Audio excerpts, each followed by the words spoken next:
Sink or float? Fun with science. Did you ever wonder why some things sink in water and others float? It's all about science. Let's find out more about this fun experiment.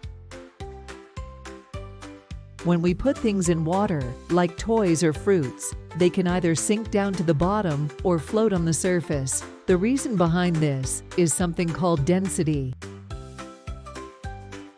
Density is how much stuff is packed into an object. If something is heavy and has a lot of stuff packed into it, it will sink.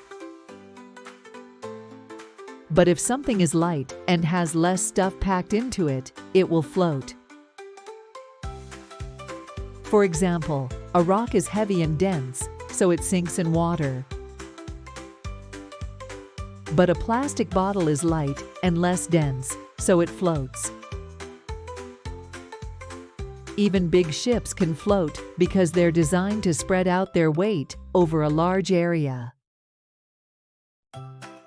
You can try this experiment at home. Just gather different objects, like a coin, a piece of wood, and a rubber ball.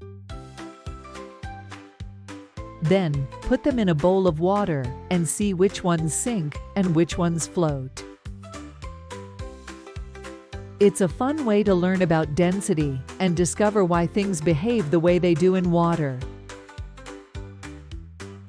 So, the next time you're at the pool or by a lake, remember the science behind sink or float. It's all about density.